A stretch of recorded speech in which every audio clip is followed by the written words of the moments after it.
What's up guys? Welcome back to my channel. So RC Gardens here. For today's vlog guys, ang gagawin natin ngayon, gagawa tayo ng Mayana tree. Stay tuned kayo sa video na to guys. You will get some tips kung paano gumawa ng Mayana tree. If you're new to my channel, please subscribe. Don't forget to hit the notification bell para updated kayo sa mga bagong mga video na i-upload. So let's jump into the video.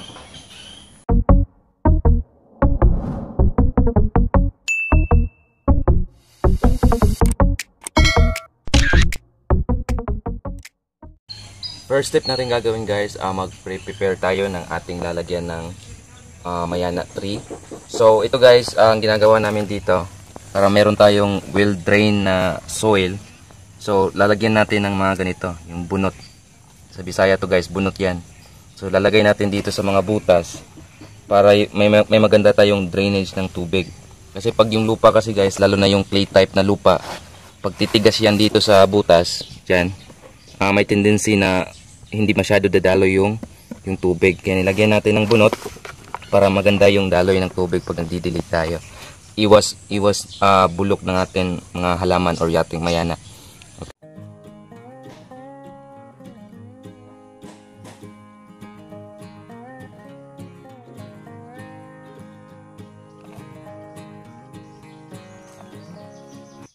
Pangalawa, pumili tayo ng well-rooted na mayana na may katandaan na or mas maganda ang mother plant.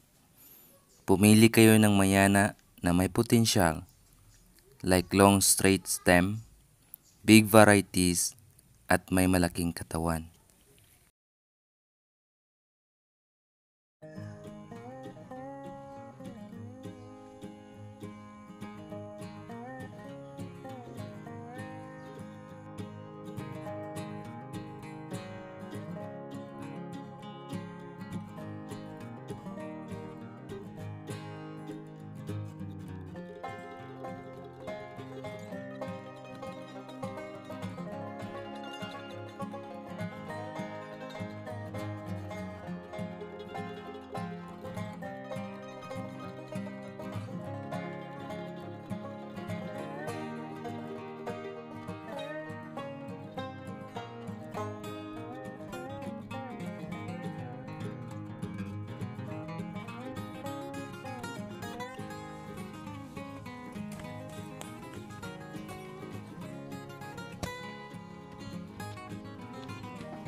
So ito guys, nakuha na natin yung gagawin nating Mayana tree.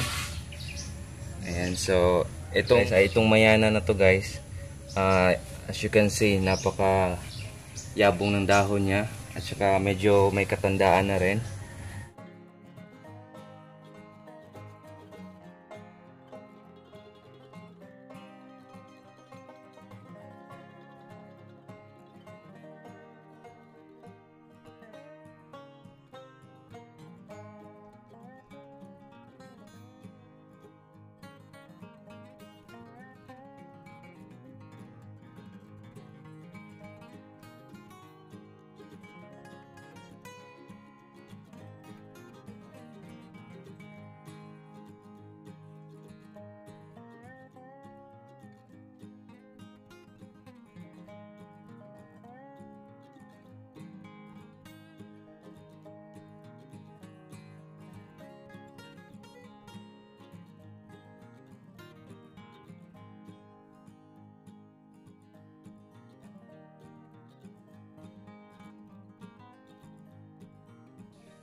ito na po yung ating Mayana tree, guys. So as you can see, napakaganda niya tingnan.